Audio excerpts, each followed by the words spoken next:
Então, eu vou ficar com essa Bíblia aberta aqui, ó. A gente lê o texto, é de 36 a 50. Eu acho que é mais fácil. Depois eu volto. Aqui eu tô com a Bíblia revista e atualizada do Almeida, tá? Deixa eu só mostrar uma coisa para vocês. Vocês estão vendo isso aqui? Não? Abriu uma tela em cima da Bíblia, não Abriu. abriu? Abriu. Tá, ok. Quando eu clico aqui, ó, a mulher devia, estou passando o mouse aqui, né? Mulher devia 500 denários. Eu clico em denário, eu aparece aqui, ó, denarion, denarion em grego. Aqui está ela de novo, denarion, e é um aportuguesado aqui, ó, denarion, de origem latina, uma moeda romana de prata usada na época do Novo Testamento, tudo mais. Então aqui eu tenho uma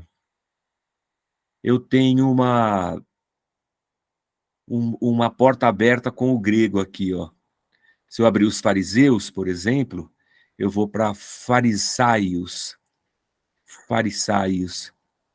pegar com PH, né? Farisaios, de origem hebraica, seta que aparece ter iniciado depois do exílio, a gente já viu isso aqui. Eu vou ler nessa versão aqui, porque se tiver alguma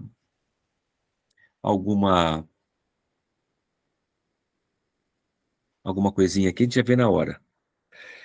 Então que Deus nos ajude, hein? Deus nos ajude, nos dê graça, nos dê a sua bênção, e Deus nos dirija. Vamos lá. Convidou-o um dos fariseus para que fosse jantar com ele. É óbvio que o texto está falando que foi Jesus que foi convidado para ir jantar com o fariseu. Jesus, entrando na casa do fariseu, tomou lugar à mesa, e eis que uma mulher da cidade, pecadora, sabendo que ele estava à mesa na casa do fariseu, levou um vaso de alabastro com unguento. Alabastro. Olha que engraçado, é isso mesmo. Alabastron. Alabastron, o nome de uma pedra, uma caixa feita de alabastro no qual os ungüentos eram preservados. Os antigos consideravam que o alabastro era o melhor material para preservar seus ungüentos. Quebrar a caixa provavelmente significa quebrar o selo da caixa. Era um unguento. Unguento é uma palavra meio antiga, né? Muron. Era um perfume. Ela estava levando um vaso de perfume. E estando por trás, aos pés de Jesus, chorando, regava-os com suas lágrimas e os enxugava com os próprios cabelos. E beijava-lhe os pés e o ungia com o perfume. Ao ver isto, o fariseu, que o convidara, disse consigo mesmo, ou seja, ele pensou lá com os seus botões. Ele não formulou isso em palavras, ficou só no pensamento. Ele olha para Jesus e pensa assim: se esse homem fosse profeta, se ele realmente fosse um homem de Deus, se ele tivesse visão, revelação das coisas, bem saberia quem e qual é a mulher que lhe tocou, porque é pecadora. Ele pensou isso aqui. Dirigiu-se Jesus ao fariseu e lhe disse: Simão, uma coisa tenho a dizer-te. Ele respondeu: dize-a, mestre. Certo credor tinha 2 devedores, um lhe devia 500 denários e o outro 50. Não tendo nenhum dos dois com o que pagar, perdoou-lhes a ambos. Qual deles, portanto, amará mais? Respondeu-lhe Simão: suponho que aquele a quem mais perdoou. Replicou-lhe Jesus então, né? Julgaste bem, ô Simão, fariseu, teu julgamento está bom. E voltando-se para a mulher, disse a Simão: olha essa mulher aqui, ó. Eu entrei na sua casa, você não me deu água para eu lavar os pés. Ela, porém, regou os meus pés com lágrimas e os enxugou com os seus cabelos. Eu vim na sua casa, você não me deu um ósculo, você não me deu nem um beijo. Ela, entretanto, desde que entrei, não cessa de me beijar os pés. Você não me ungiu a cabeça com óleo, mas ela, com bálsamo, ungiu os meus pés. Por isso eu te digo, ele diz para a mulher, né? Perdoados lhe são os seus muitos pecados, porque ela muito amou. Mas aquele a quem pouco se perdoa, pouco ama. Então disse a mulher: perdoados são os teus pecados. Os que estavam com ele à mesa começaram a dizer entre si: quem é esse que até perdoa pecados? Mas Jesus disse à mulher: a tua fé te salvou, vai-te em paz. Muito bem. O texto é bem conhecido da gente.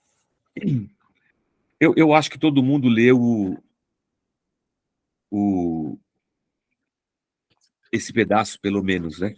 Vai ficar mais fácil ainda, porque vai ficar uns pedaços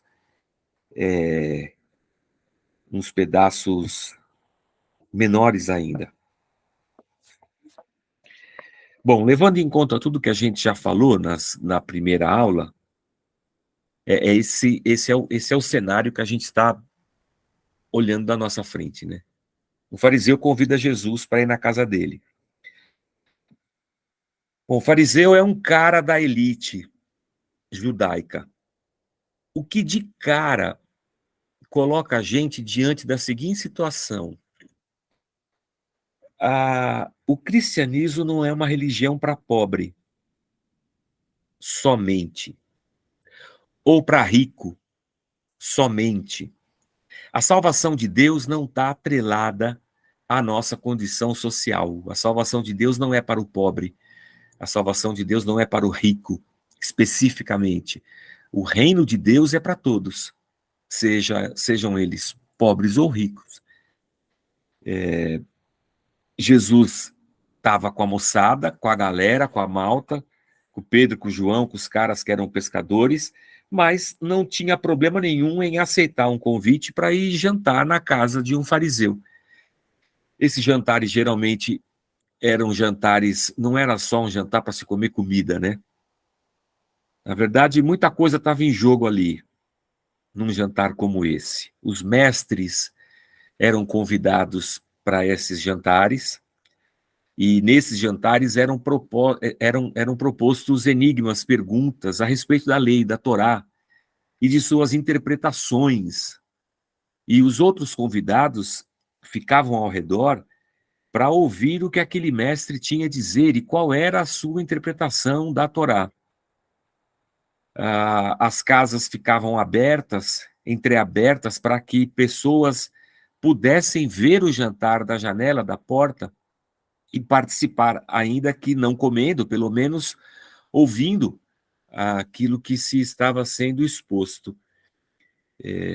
Essa mulher acaba entrando, as mesas não eram mesas como nós temos hoje, com cadeiras, elas eram mesas baixas, às vezes um tapete no chão, e as pessoas ficavam debruçadas, né, os pés para trás e o corpo para frente, apoiado numa almofada, qualquer coisa assim.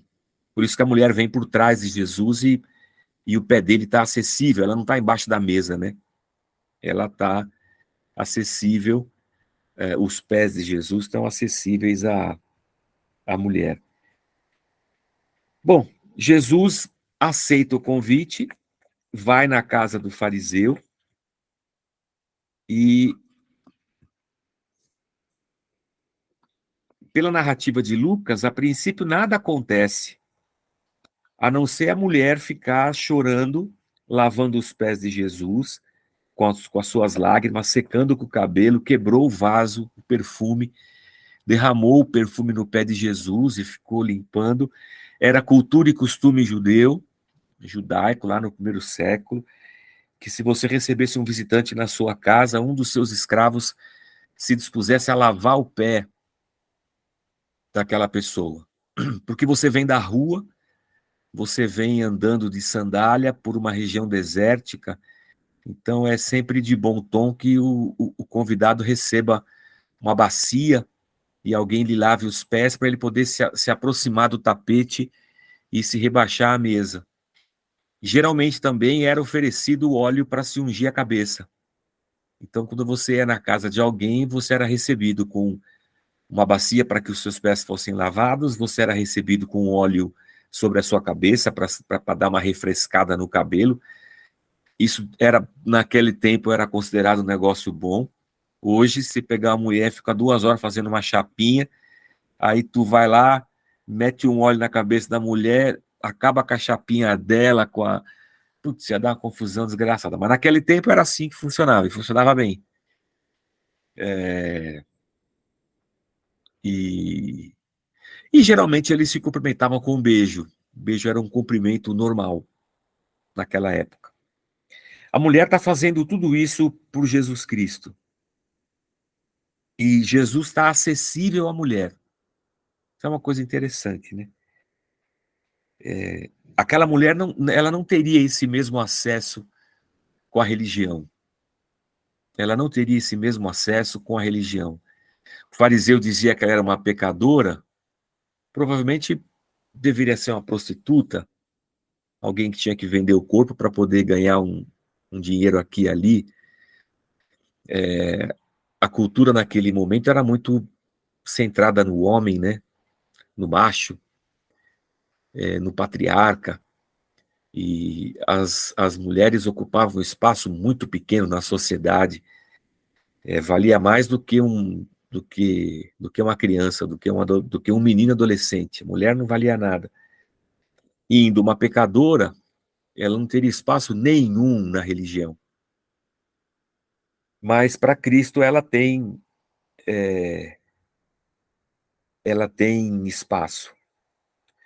E aí o Zé vai dizer aqui que a religião é o lugar em que os perfeitos da terra julgam os devedores.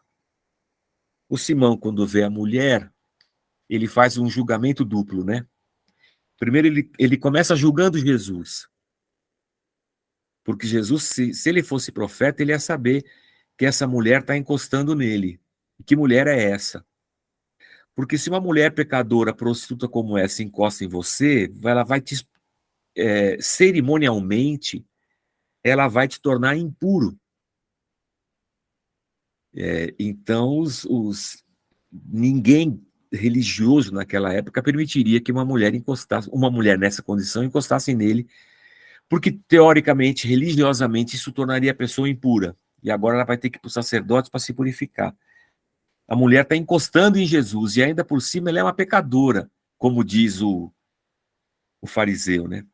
Então ele está julgando a, a capacidade de Jesus de discernir, ele está julgando a piedade de Jesus Cristo, ele está julgando o fato, ele está julgando se Jesus é mesmo um homem de Deus ou não, e ao mesmo tempo em que ele julga Jesus e ele toma como conclusão que Jesus não é nada disso aí, senão ele teria uma atitude, mandaria a mulher parar, ele também julga a mulher como pecadora, e numa tacada só ele bate nos dois, tanto em Jesus quanto na mulher.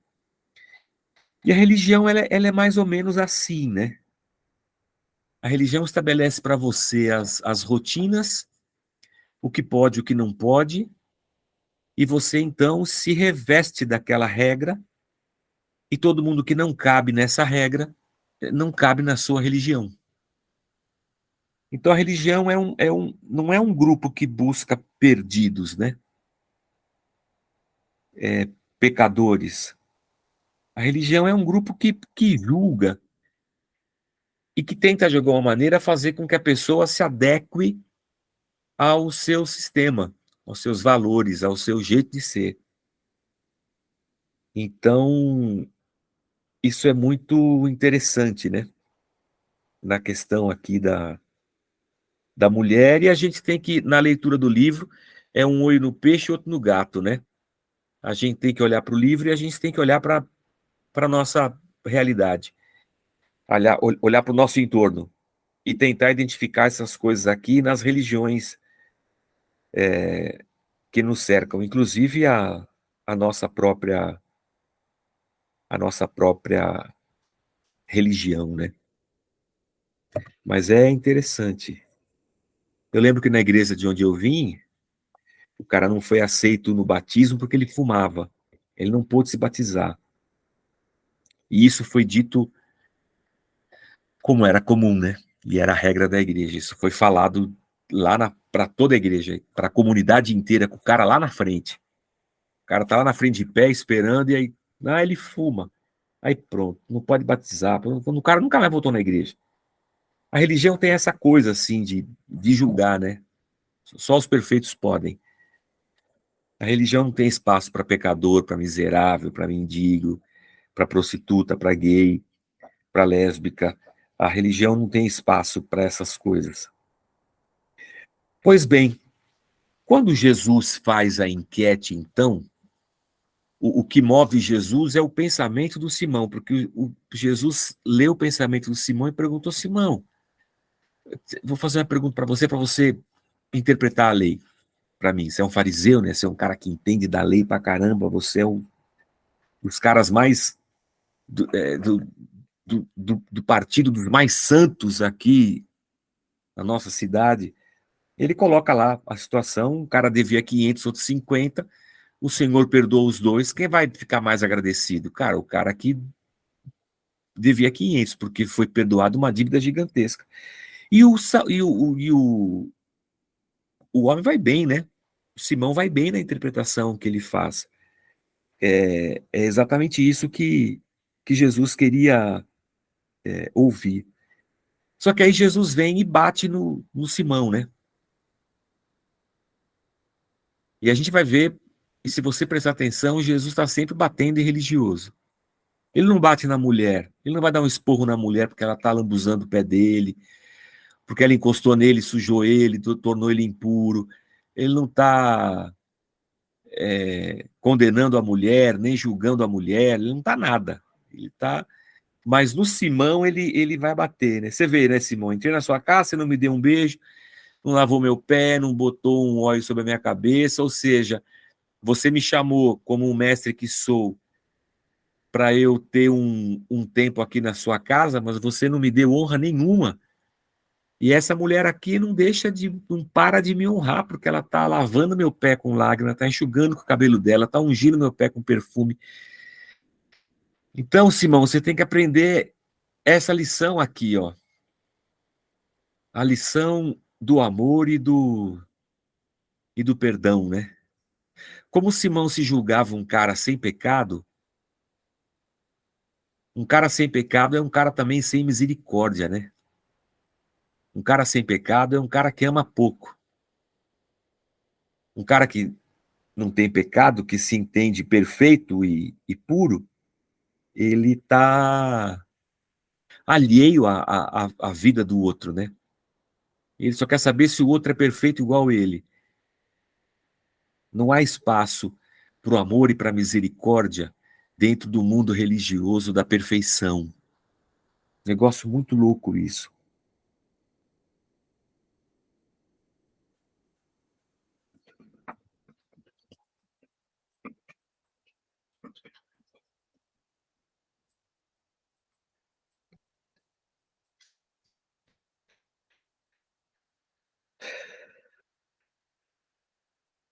E aí Jesus, depois de bater nele, no Simão, ele diz para a mulher: perdoados estão os seus pecados. E os religiosos vão ficar bravos porque só Deus poderia perdoar pecado. Ou assim eles pensavam, né? Quem é esse cara para perdoar pecados? E Jesus poderia ter dito: oh, meu filho, eu sou Deus, né? Para aí que eu posso perdoar. Dá licença. E aqui vou parar nesse momento e vou conversar com você. O que chamou a sua atenção para a gente tratar aqui e tentar aprofundar um pouco mais esse negócio?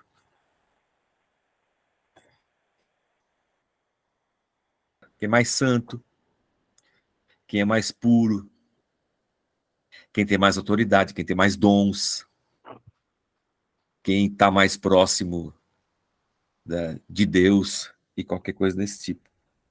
Mas é isso aqui, o fariseu se achava, né? O fariseu se achava o verdadeiro Israel de Deus. Mas é bom a gente entender isso aqui Apesar disso aqui estar acontecendo no primeiro século, isso aqui não está distante da gente hoje. Está aqui, está no meio, está no nosso meio, está no nosso coração humano.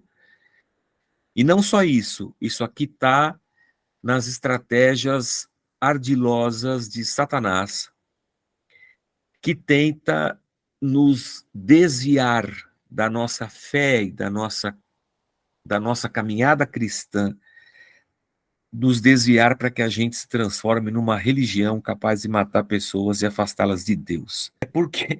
É porque pesa sobre nós, o Sueli, e eu acho que habita dentro de nós um ser religioso. Habita dentro de nós um ser religioso. E isso sempre nos tira o foco do outro. Amar a Deus sobre todas as coisas e ao próximo como a si mesmo, isso é lei de Deus desde sempre. Mas quando eu me revisto desse aspecto religioso, que é o aspecto religioso que o livro trata aqui com a gente, né? Quando eu me revisto desse aspecto religioso, não tem mais outro, né? Tem eu e eu só aceito o outro se o outro for igual eu. Então tem que ser todo mundo igual eu. E aí, nesse caminho, a misericórdia some. É legal que ele cita aqui o Hesed, que é bem na primeira página do capítulo 2, que é uma palavra hebraica para misericórdia, muito usada no Antigo Testamento, que é o amor sacrificial, né? Esse sentimento de Deus de nos salvar, de nos alcançar, de se lançar na nossa direção. E esse amor de Deus, ele é leal. É aquele amor que vai até as últimas consequências. A gente entender que Jesus não nos chama para uma religião, mas ele nos chama para o reino, nos chama para o seu reino, e nos convida a caminhar carregando a nossa cruz. A gente está caminhando em direção a Ele próprio, nós estamos andando na direção de Jesus Cristo. Então, o nosso olhar tem que estar sobre Deus, com o nosso coração grato, afinal de contas, eu sei quem eu era, eu sei de onde Deus me tirou, eu sei da obra que Ele fez na minha vida, eu não estou aqui por outro motivo que não a misericórdia de Deus. Deus me salvou, eu não tinha competência nenhuma em mim, humana, para salvar-me a mim mesmo. Foi Deus quem me tirou de onde eu estava. E depois eu vou colocar o meu olhar sobre o próximo, que está caminhando do meu lado também, com os seus problemas, com as suas mazelas, com as suas fraquezas, com os seus pecados. E aí a gente vai caminhar junto. Deus não me chamou para ser juiz, nem para ser algoz. Deus não chamou a gente para estabelecermos um crivo, um filtro de quem pode, quem não pode, quem vai para o céu, quem não vai para o céu, quem pode entrar na igreja, quem não pode entrar na igreja. Deus nos chama, coloca em nós o seu amor e nos convida a ter esse olhar misericordioso para anunciarmos o reino de Deus para quem precisa.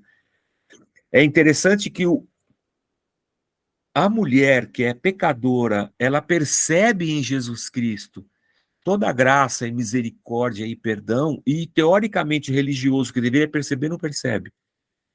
Ele mesmo não vê quem está diante dele, quem está na casa dele. Ele não tem olhos para isso. A religião não tem olhos para Deus. A religião tem olhos só para si mesmo, né? Pensa que não tem mesa, tem um tapete no chão. Eu vou me apoiar numa almofada que está no chão, vou encostar o quadril no chão, vou me apoiar numa almofada e meu pé vai ficar para trás. Teoricamente, meu pé vai ficar para trás, que eu vou ficar meio rebaixado assim, ó. É assim que eles se dispunham ao redor da mesa, que na verdade é um tapete no chão. Por isso que a mulher, se ela estivesse numa mesa igual a gente está aqui sentado, tô numa mesa. A mulher ia ter que entrar embaixo da mesa para poder limpar meu pé. Mas não, ela chegou por trás, Jesus nem viu, porque estava o pé dele para trás, ele está aqui conversando e a mulher está lá, mexendo no pé dele. É só para a gente entender mais ou menos como é que funcionava uma mesa naquela época, né? Porque a gente tá muito distante da cultura que eles tinham lá, né? E de como Jesus estava sendo desonrado na casa do fariseu, né? Porque nada do que se faz para um convidado ele fez. Uma mulher fez, né? Nem era a casa dela, mas ela estava fazendo tudo aquilo que o anfitrião deveria fazer, ela não fez. Que é louco, Alê. Deixa eu te perguntar ó, veja só. Foi Deus quem deu os mandamentos para Moisés, não foi? Depois dos 10, Moisés escreve todos os outros. São 613 mandamentos no Pentateuco. 613 mandamentos. Foi Deus que deu isso aí? Foi Deus que deu. Essa religião judaica, foi Deus que deu para o povo? Mas foi Deus que deu o templo? Sim. Foi Deus que deu o sacrifício? Perfeito. A circuncisão? Sim. A obediência à Torá? As festas? Tudo isso aí foi Deus que deixou? Foi. Os fariseus observavam isso? Observavam. Você percebe que mesmo dentro de tudo aquilo que Deus deu, e mesmo os caras obedecendo tudo aquilo, eles transformaram tudo que Deus deu em alguma coisa que já não conduzia mais a Deus, apesar deles fazerem tudo que Deus estava mandando. Isso é muito louco, porque dentro de toda a estrutura de fé do judaísmo, por isso que o fariseu ficava doido, porque ele achava, pô, estou fazendo tudo certo. E por isso que Jesus batia nele. Não, você é um hipócrita. Porque o que realmente importa, que é amar a Deus e ao próximo, você não faz. Tudo aquilo que... você é o cara que deveria ter o maior sentimento de misericórdia do mundo. Porque era para você ter morrido no sacrifício no templo. Mas quem morreu no seu lugar? Um cabrito, uma ovelha. Mas ele não tinha isso. Ele conseguiu criar. Por isso a gente quer desvencilhar o termo religião da profissão e da fé das pessoas. Eu consigo mudar o foco. Aquelas coisas todas que deveriam me conduzir até Deus, que deveriam mostrar o meu pecado, que deveriam encher meu coração de gratidão, elas se transformam em orgulho. E os caras são orgulhosos, jactanciosos, religiosos, eles estão julgando o próximo, eles estão se achando melhores. É incrível como a gente consegue desvirtuar o negócio lá dentro. Porque eu não posso dizer que tudo aquilo que eles faziam estava errado, porque tudo aquilo foi Deus que deu para eles fazerem. Eles só não entenderam ao longo do tempo, por algum motivo, eles foram se desviando de tal maneira que quando Deus vem na pessoa de Cristo, eles não reconhecem. E o amor e a misericórdia caíram por terra. Isso pode acontecer aqui hoje? Pode, em qualquer igreja isso pode acontecer, em qualquer estrutura, porque se a gente vive dentro de um sistema que é anticristo, esse sistema que é anticristo, ele quer levar o homem da fé para a religião, do reino para a religião, e tirar o cara dos caminhos de Deus.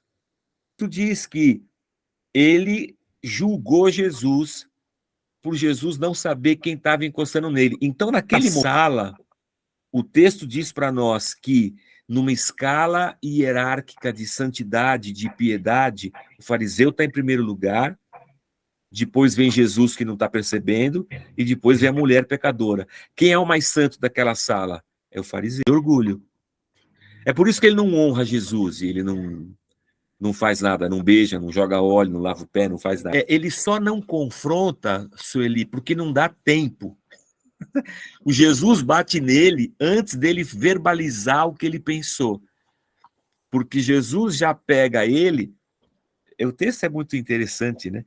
Ele só pensou essas coisas. Quando Jesus lança o enigma, na verdade tem endereço, é porque Jesus ouviu o que ele pensou, né?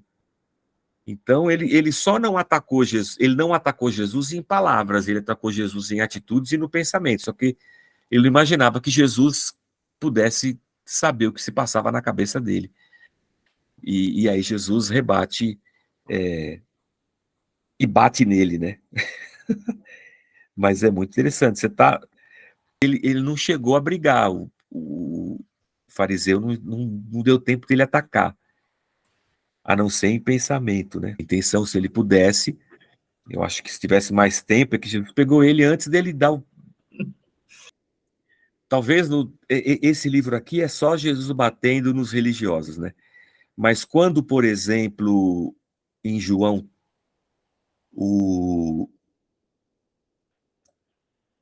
é o Nicodemos, né, que vai falar com Jesus, agora minha cabeça deu um branco. Ele vai falar com Jesus de noite, e pega Jesus no canto da esquina, assim, e ele tem uma conversa bem mais leve, vai chamar Jesus de mestre, do que esse Simão o Justo. Simão o Justo, já era até o nome dele, ó. Mas de justo ali ele não tinha nada. Provavelmente, esse é o caminho. Porque eu vou fazer uma analogia pior que a sua, Jeff. A sua foi melhor que a minha. Como eu viajo muito com resgate, a gente tem uma rotina grande de hotel. E a maioria dos hotéis tem uns espelhos, fica num braço articulável, assim, preso na parede. O espelho vira dos dois lados e de um dos lados parece uma lente de aumento, assim. O espelho aumenta a sua cara. E geralmente ele tem uma luz junto. Quando você bota a tua cara naquele espelho e bota o óculos e se vê de perto, fala, nossa! Aí você. Aí é mais. Não tinha. Nossa, não tinha. Nossa! Meu Deus, como eu. Quanto mais você se aproxima da luz, mais você vê os seus defeitos. Mais você vê os seus defeitos. Então, quanto mais eu me aproximo de Deus, mais eu reconheço as minhas mazelas. Quanto mais o Espírito Santo encontra em mim liberdade para sondar o meu interior e para trazer à tona o meu pecado, mais eu ganho consciência da minha condição de pecador e mais o meu coração se derrama em gratidão por ver o tamanho da misericórdia de Deus em me salvar. Então, esse movimento religioso do orgulho, ele é totalmente contrário a Deus, não tem nada de Deus aí, né? Quanto mais eu, de uma, eu não posso fazer barba sem óculos, esse aqui, ou o outro que eu tenho. Porque às vezes eu tô no banho e eu faço a barba e tal, aí quando eu boto o óculos e olho no espelho, eu falo, nossa, larguei uns 50 pelos esquecidos aqui, um para cada canto, que eu não enxergava. A gente é assim. É o Espírito Santo quem vai trabalhando o coração da gente e vai quebrando a gente, né? Porque a hora que eu tenho uma faísquinha de orgulho, o Espírito Santo vem e fala, ô, isso aqui, eu falo, oh meu Deus, isso aqui, oh meu Deus, eu falo, miserável homem que sou, como é que eu posso me achar melhor do que alguém, né? É um texto simples, mas eu acho que é importante para a gente refletir. Eu sou mais pro lado do fariseu ou sou mais pro lado da mulher prostituta, né? Que tipo de igreja eu quero ser? A que recebe a prostituta ou a que está preocupada em receber gente santa e boa? Na verdade, né, quando a gente lê o Sermão da Montanha, a gente percebe Jesus dizendo e ensinando assim, vocês ouviram, né, que não deve adulterar, mas eu vos digo, que se você no seu coração e na sua mente desejou a mulher, você já adulterou com ela. Uhum. Vocês ouviram que não é para matar, mas se você no teu coração odiar a pessoa, você já matou ela.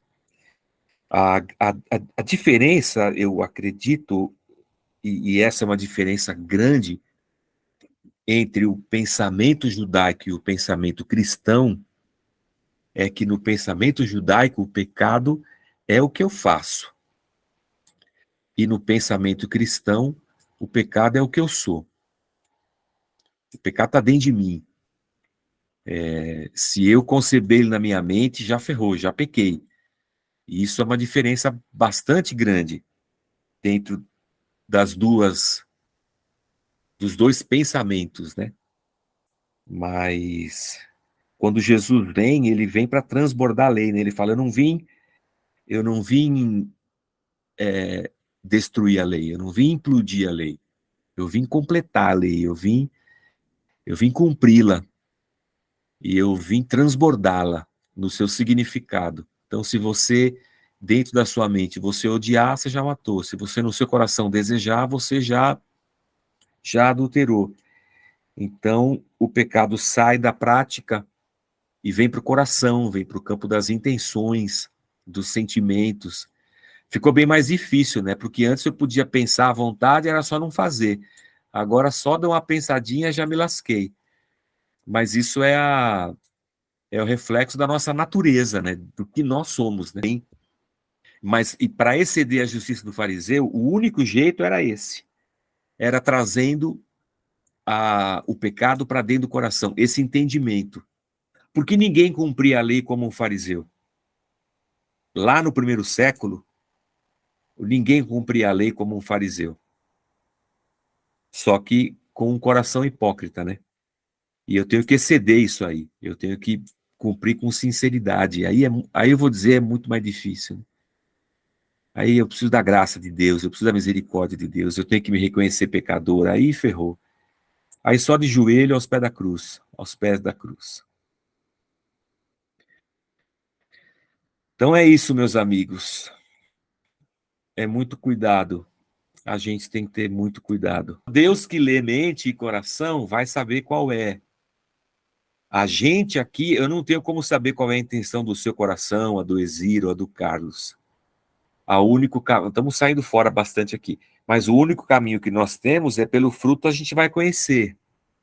É quando eu vejo na pessoa o fruto do Espírito Santo que eu vou ter o sinal de que o Espírito Santo está ali dentro trabalhando. Mas a intenção do coração, isso não é só do Novo Testamento, isso é do Velho também. É lá no Velho Testamento que o sábio vai dizer sobre tudo que se deve guardar, guarda o teu coração. Porque é do coração que procede a fonte da vida.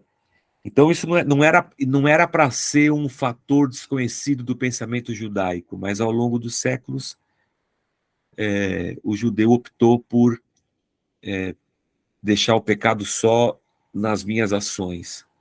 E Jesus vem e traz tudo para dentro. É isso aí. A semana que vem voltamos para os ais. Aí os ais a gente trata todos. Os ais a gente consegue bater neles todos. Acho que dá para a gente seguir. Os que eram convidados também sentavam à mesa.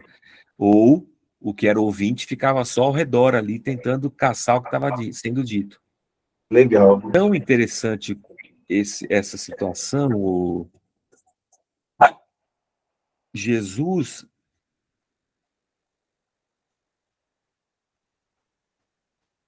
ele se dirige à mulher pecadora como uma mulher. Ele não se dirige à mulher como uma pecadora, como fez o fariseu, né? O olhar de Jesus para a mulher é um olhar um olhar humano, eu vou dizer, né? O Jesus cheio do Espírito Santo tem um olhar humano e o fariseu cheio da sua arrogância tem um olhar desumano para a pecadora. Ele chama ela de pecadora. Ele vê ela, ele não vê ela como um ser humano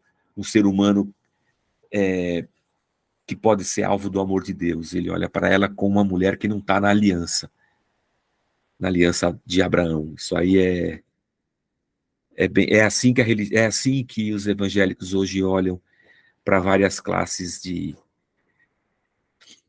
nem sei se o termo é classe, mas para vários tipos de gente, né? Gente é tudo gente, né? Mas o religioso faz essas distinções, né? Então é assim é assim que o religioso olha, né? Esse aqui é prostituta, esse aqui é isso, aqui é aquilo. Era um fariseu, né? Ele era o suprassumo da santidade no primeiro século. Ele não se achava, nunca se acharia.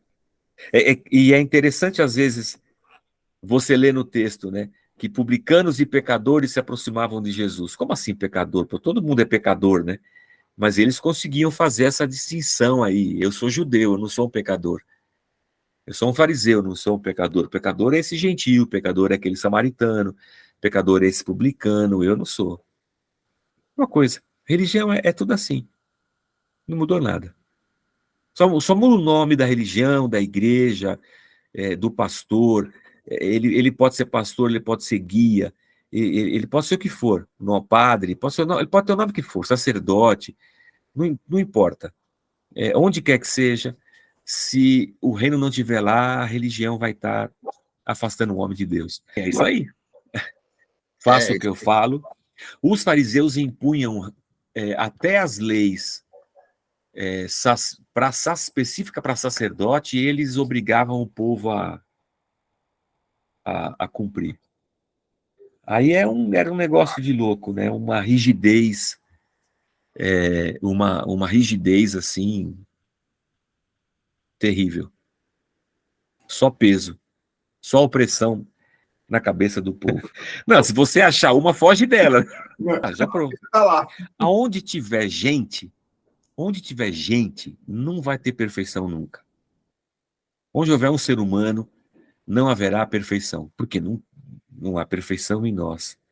A igreja é um ambiente de pecadores, salvos pela graça, conscientes do tamanho da misericórdia de Deus e conscientes do seu pecado, e que estão ali caminhando. A igreja é um lugar onde nós vamos ver de tudo, e tem que ter de tudo lá dentro. Se não tiver, alguma coisa está errada. A gente não está alcançando o pecador, nós estamos pescando perfeito. Ai.